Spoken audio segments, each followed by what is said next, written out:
गिरकर वो 13% हो जाता है। प्राइमरी में 22, मिडिल में 13 और मैट्रिकुलेशन सेकेंडरी में आते आते 12% होता है। हायर सेकेंडरी इंटरमीडिएट में 7.1% और ग्रेजुएट 4.9, यानी 22 से शुरू होकर ग्रेजुएट होने तक खाली 4% पे आ जाते मुसलमान। आप रिजर्वेशन नहीं देंगे, क्यों नहीं पढ़ रहे हैं? मुसलमान पढ़ना चाहता है। ये संघ परिवार के जालिम लोग झूठे जो कहते हैं कि मुसलमान पढ़ना नहीं चाहता। मुसलमान पढ़ना चाहता है, क्यों नहीं पढ़ पाता? क्योंकि उसके पास पैसे नहीं है अपने बच्चों का पढ़ाने के लिए। तुम रिजर्वेशन दो उसको, देखो हमारे बच्चे और बच्चियां आसमानों तक, ऊंचाई तक जाएंगे। मगर आप नहीं करना चाहते। ये तमाम के तमाम लोग, ये तमाम सियासी पार्टियां जिनको तुम आज भी अपने दिल में सोचते हो कि मजलिस है, मगर ये कैसा करेंगे? अरे अब तो खोलो अपने दिमागों को, सुनो मेरी बात को, निकालो अपने दिमाग से इन जालों को। क्या तुम नहीं चाहते कि तुम्हारे बच्चियां, तुम्हारी औलाद पढ़े? 22% प्राइमरी में एडमिशन और ग्रेजुएट से 4.9। कब तक सेकुलरिज्म की बात कर रहे हो? एजुकेशन की बात करो, इंसाफ की बात करो, राइट की बात करो, हिस्सेदारी की बात करो, तभी लड़ाई कामयाब होगी। नौजवानों, मैं तुमसे मुखातिब हूं। नौजवानों, तुम्हारा मुस्तकबिल है कल। आज जो 30, 20, 19, 20 साल के बच्चे हैं, कल तुम्हारी शादी होगी इंशाअल्लाह। करेंगे ना? बैचलर नहीं रहना। जितने हैं सब परेशान कर रहे पूरे मुल्क को, समझे ना? घर में जरूरी है, घर में रहे तो मर्द का दिमाग भी हल्का रहता। या पूरे बैचलर कुछ नहीं, मगर क्या कहेंगे? नहीं, तुम पढ़ाई की बात मत करो, ओवैसी को कैसे हराया जाए। तुम पढ़ाई की बात मत करो, इम्तियाज जलील को दोबारा एमपी ना बनने दिया जाए। तुम पढ़ाई की बात मत करो, फारूक शाह दोबारा दुनिया से मिले ना बने। तुम सेकुलरिज्म की बात करो। और सेकुलरिज्म एक ऐसा लफ्ज है जो मुसलमानों को जितना धोखा इस लफ्ज ने दिया, किसी ने नहीं दिया। हर अखबार में आप यूपी का चुनाव आ रहा है। अब मैं कल जा रहा हूं कानपुर को, तो जैसे मैं अब शुरू हो गया वहां पर, ओवैसी आ रहा है, सेकुलरिज्म कमजोर होगा। अरे क्या सेकुलरिज्म का ठेका तुमने लेके रखा है? मेरे अजीज दोस्तों और बुजुर्गों, फिर आप देखिए, आपकी बर्बादी की दास्तान आपके सामने रख रहा हूं।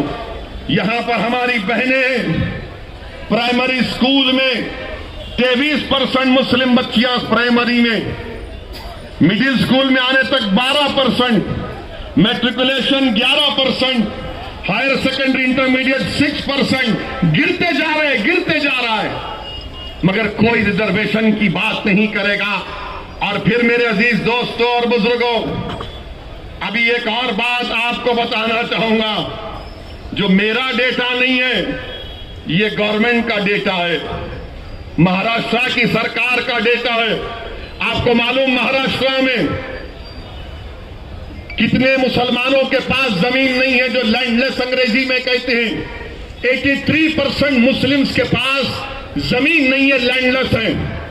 कितने मराठाओं के पास जमीन नहीं है? 8% और 83%। बताओ आप, ये कौन सा इंसाफ है कि शरद पवार का दिल सिर्फ मराठाओं के लिए धड़केगा? क्या उद्धव ठाकरे का दिल सिर्फ मराठाओं के लिए धड़केगा? क्या कांग्रेस का दिल सिर्फ मराठाओं के लिए धड़केगा? अरे इंसाफ कमजोर से होना चाहिए, मजबूत से नहीं। इंसाफ जो जमीन पर गिरा है उसको उठाने की बात होनी चाहिए। जो आसमानों पर, उसको ऊंचा कहां ले जाएंगे तुम? मगर नहीं बात करेंगे ये। आपको मालूम कितने मुसलमानों के पास 2.5 एकड़ जमीन है पूरे महाराष्ट्र में? 10%। कितने मराठाओं के पास 10% जमीन है? 62.74%। कितने मुसलमानों के पास 5 एकड़ जमीन है? 4%। कितने मराठाओं के पास 5 एकड़ जमीन है? 19%। कितने मराठाओं के पास 10 एकड़ जमीन है? 6%। मुसलमानों के पास 1.20%। कितने मराठाओं के पास 10 एकड़ से आगे जमीन है? 2.70 मराठाओं के पास 10 एकड़ से ज्यादा जमीन है और मुसलमानों के पास 0.20 यानी 1% भी नहीं है। अब आपकी आमदनी कितनी है ये सुन लो, आप सुन के जाओ और दिमाग में रख लो मेरी इस बात को। कितने मुसलमान सालाना 25,200 रुपये कमाते? ईयरली, मंथली नहीं, सिर्फ 20%। अब आप सोच लो साल में 12 महीने 25,200 रुपये सालाना मुसलमान 20% कमाते हैं। 25,200 से 50,400 सालाना एनुअल 41% मुस्लिम्स कमाते हैं। 50,000 से 72,000 सालाना आमदनी मुसलमानों की 20%। 72,000 से 36,000 ईयरली आमदनी इनकम 17.10 मुसलमानों की। और 3,60,000 के ऊपर जो सालाना कमाते हैं उन मुसलमानों की 0.70%। अब आप आओ मराठाओं के बारे में, इनकी आमदनी का जिक्र भी आपके सामने कर देता हूं। और ये मीडिया वाले बैठे हैं, यकीनन इनको तकलीफ हो रही होगी दिल से कि ये क्या बात कर रहा है। मैं अंदर की बात कर रहा हूं जो अब तक आपने बाहर नहीं लाई थी। मैं आपने अंदर की बात नहीं लाई, मैं कर रहा। आप सुनिए, मराठाओं में 24,000 जो सालाना आमदनी है वो 22%। मुसलमान में 25,000 जिसकी सालाना आमदनी है वो 20%। मराठाओं में 24,000 से 50,000 ईयरली इनकम कितनी लोगों की? 22%। 50,000 से 1 लाख 19%। और हमारे पास 50,000 से 72,000 ओनली 20%। 1 लाख से 4 लाख 8% मराठाओं की आमदनी है, या 72,000 से 3,60,000 ओनली 17%। मेरे भाई अब आप बताइए, अच्छा फिर अब आप आ जाइए, अब आप आ जाइए कि जो सोर्स ऑफ बोरोइंग है, मराठाओं को बैंक से 40% लोन मिलता है, मुसलमानों को बैंक और कोऑपरेटिव मिलाकर 5.8, कोऑपरेटिव सोसाइटी से मराठाओं को 39% मिलता है, मुसलमानों को क्रेडिट सोसाइटी से 2.6, ये प्राइवेट मनी लेंडर से मराठाओं को 14%, मुसलमानों को 4%, रिश्तेदारों से सबसे ज्यादा मुसलमानों को लोन मिलता है 17%, प्राइवेट बैंक से मराठाओं को 2.14% मिलता है और मुसलमानों को प्राइवेट बैंक से कुछ नहीं मिलता, डेटा ही नहीं। अब आप आ जाइए कि आईएएस ऑफिसर कितने मराठाओं के? 15.52%। मुसलमानों के कितने आईएएस ऑफिसर है महाराष्ट्र में? मुसलमानों कितने? एक भी नहीं, एक भी नहीं। आईपीएस ऑफिसर 28% मराठा है, कितने मुसलमान है? 1.97%। और वो जो 1.97% है वही मजलिस को बोलते हैं बी टीम है, इन्हें ऐसा करता, इन्हें वोट काटता। अरे तुम किसको खुश कर रहे? तुम किसको खुश कर रहे? जिन्होंने बर्बाद कर दिया हमको, तुम उनकी तारीफ में लगे हो। और आईएफएस ऑफिसर 18% मराठा है। मंत्रालय में कितने मराठा हैं? 16.17%। मुसलमान कितने हैं? 0। मेरे अजीज दोस्तों और बुजुर्गों, ये मुसलमानों की बर्बादी की दास्तान आपके सामने रख रहा हूं। अब कोई कहेगा तुम घर की बात नहीं किए, तो कच्चे घरों में सबसे ज्यादा रहने वाले मुसलमान 67%, सेमी पक्का घरों में रहने वाले मुसलमान और रेंटेड घरों में रेंटेड घरों में रहने वाले कौन? मुसलमान। एक कमरे में अगर 4 लोग रहते हैं तो सबसे ज्यादा कौन है? मुसलमान। एक कमरे में, 2 कमरे में 48% मराठा रहते हैं, मुसलमान का डेटा नहीं है। 3 कमरे में मुसलमान का डेटा नहीं है। 5 से ज्यादा कमरे में मुसलमान का डेटा नहीं है। अच्छा, टॉयलेट फैसिलिटी, बैतुल खला 35% मुसलमान के पास, मराठाओं के पास 76%। आप बताइए ये क्या हो रहा है? फिर इसकी बात ना कोई एनसीपी करेगी, ना राष्ट्रवादी करेगी, ना कांग्रेस करेगी। क्यों नहीं करेंगे? जब पार्लियामेंट में बिल लाया गया कि रिजर्वेशन का अख्तियार रियासत की बीसी कमीशन को मिले, सब महाराष्ट्र के जितने एमपीज थे सब मराठा रिजर्वेशन की बात करें। अगर किसी ने उठकर मुस्लिम आरक्षण की बात की तो जमात का नाम मजलिस इत्तेहादुल मुस्लिमीन था। हमने उठाया इसको और सब लोग देख रहे थे। शिवसेना के लोग, राष्ट्रवादी के लोग, कांग्रेस के लोग देख रहे थे। मेरे अजीज दोस्तों और बुजुर्गों, ये हमारी बर्बादी की दास्तान है। फैक्ट्स एंड फिगर्स आपके सामने रखा हूं। मेरी आपसे गुजारिश है कि हमको इस लड़ाई को जारी रखना है। ये जिन लोगों को आपने सुना, ये तमाम के तमाम सिर्फ धोखा देते आए हैं। मजलिस जहां भी इलेक्शन लड़ती है, इनको एक तकलीफ हो जाती है कि वोट कटेंगे। अरे वोट कटे ना तो फिर तुमने शिवसेना को क्यों अपने पास बिठा लिया? क्या शिवसेना सेक्युलर है? यही उद्धव ठाकरे महाराष्ट्र की विधानसभा में खड़े होकर कहते हैं कि हमको फख्र है कि हमारी पार्टी के कार्यकर्ताओं ने बाबरी मस्जिद को शहीद किया। क्या शरद पवार साहब, क्या आपको यह तकलीफ नहीं हुई कि जिस पार्टी की आप तारीफ कर रहे हैं उसका मुख्यमंत्री कह रहा है कि हमारे कार्यकर्ताओं ने बाबरी मस्जिद को शहीद किया? कांग्रेस गैरत तो इनके पास रही नहीं, अब बाकी हर चीज से मोहताज हो चुके हैं। और इंशाअल्लाह ताला बहुत जल्द, चंद सालों के अंदर कांग्रेस और कमजोर होगी इंशाअल्लाह। मजलिस पर इल्जाम ये क्यों शुरू किए तुम? क्यों नहीं शुरू करना? क्या रिजर्वेशन नहीं मिलना हमको? रिजर्वेशन महाराष्ट्र के मुसलमानों का एक राइट है। रिजर्वेशन से ही मुसलमानों की सफों में गुर्बत का खात्मा होगा। रिजर्वेशन से ही हमारे बच्चे और बच्चियां पढ़ेंगे। रिजर्वेशन से हमको इज्जत मिलेगी। याद रखो मुसलमानों, अगर हमको हमारा हक नहीं मिलता अलग बात है, मगर मैं बेइज्जती की जिंदगी गुजारने का कायल नहीं हूं।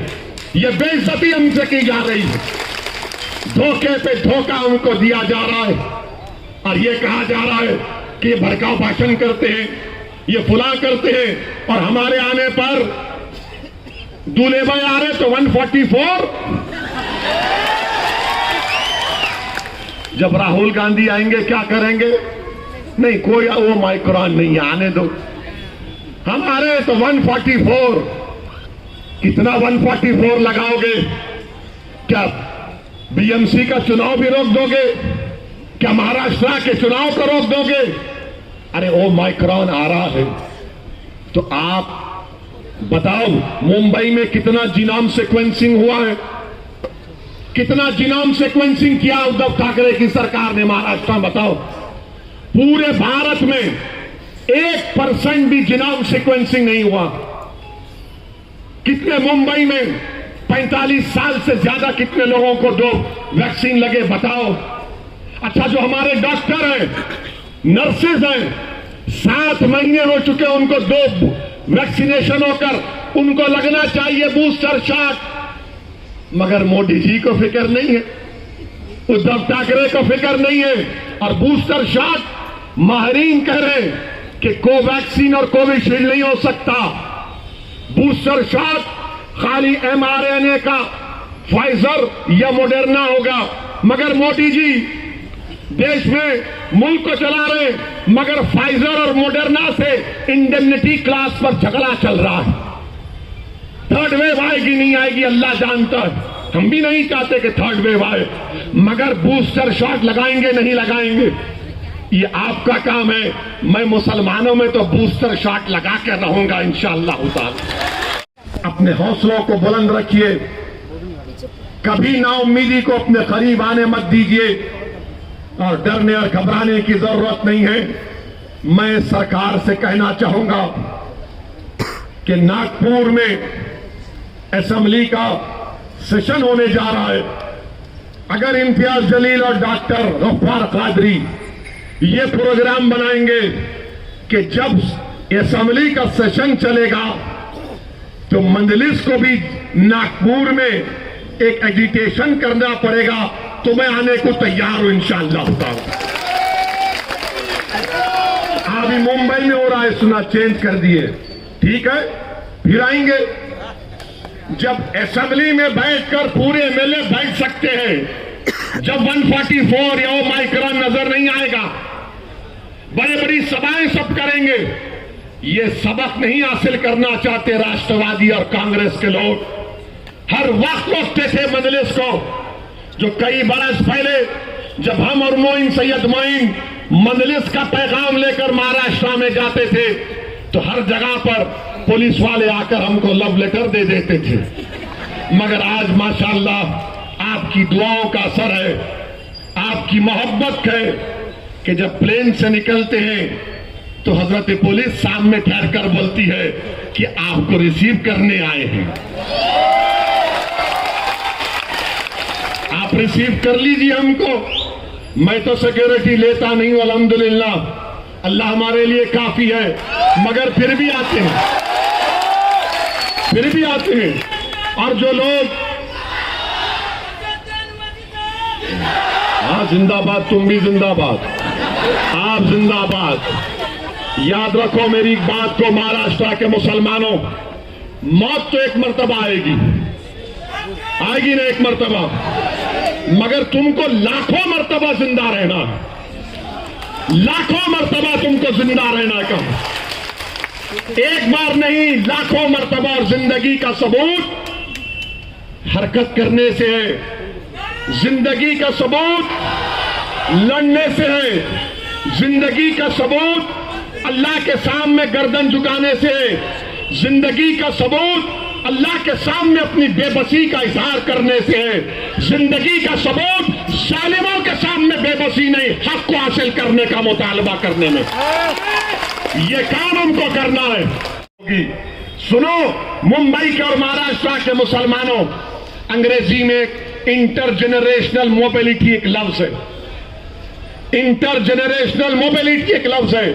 और वो क्या लफ्ज है कि क्या बेटा अपने बाप से आगे गया तालीम में, दौलत में, तो जो मुसलमान 1950 और 1960 में पैदा हुआ उन्होंने अपने बाप, अपने वालिदैन से ज्यादा तरक्की की।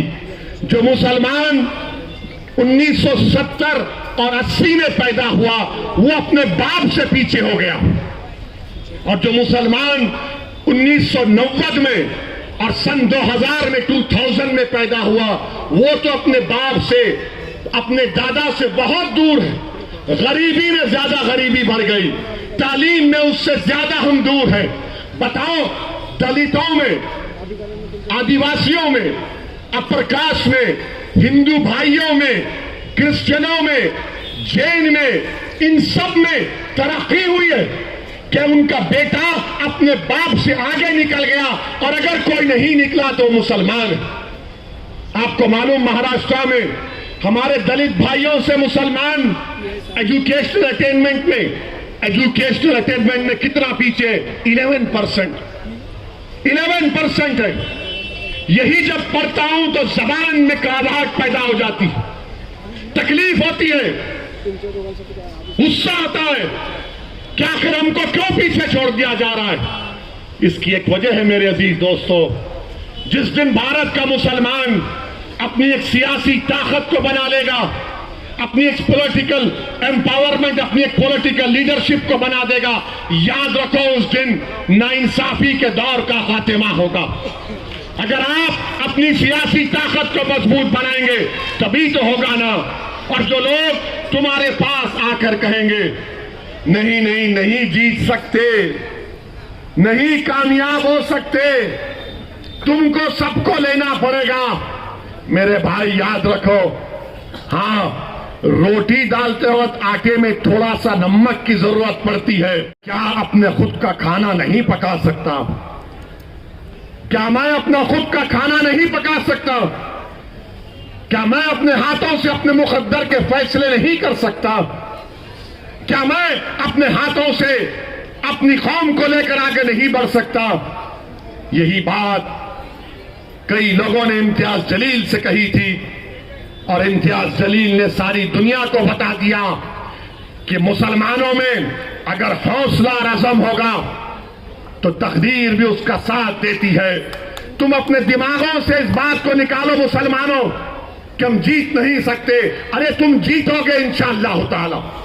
जीत की पहली सीढ़ी है, जीत की पहली सीढ़ी है कि तुम इत्मीनान और एतमाद में रहो कि मैं कामयाब होऊंगा, मैं कामयाब होऊंगा। मैं तुमको बता रहा हूं, मैं जाती तौर पर अपने बारे में बता रहा हूं।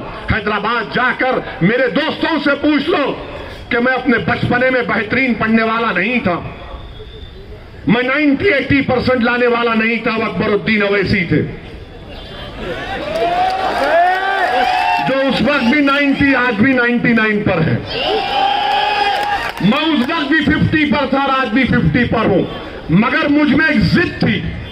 जब मुझसे कोई कहता कि नहीं हो सकता, मैं कहता था कि नहीं, करके दिखाऊंगा। और वो काम आपको करना है। अल्लाह ने हम सबको काबिलियत दी है। मुसलमानों सिर्फ आपको एतमाद को पैदा करना है। ये लड़ाई रिजर्वेशन की, ये रिजर्वेशन की लड़ाई आपके आने वाली नस्लों के लिए है। नौजवानों, कल जब तुम बाप बनोगे इंशाअल्लाह तुम्हारी औलाद होगी। तुम सोचो कि तुम वही चाहोगे कि तुम्हारी औलाद भी तुम्हारी तरह गरीब रहे, उनको उनका हक ना मिले। हक मिलने के लिए मिल के लड़ना पड़ेगा। आप तमाम का बेहद शुक्रिया। ये लड़ाई का आगाज है, इख्तिताम नहीं है, और लड़ाई होगी। अस्सलाम वालेकुम व रहमतुल्लाहि व बरकातुहू।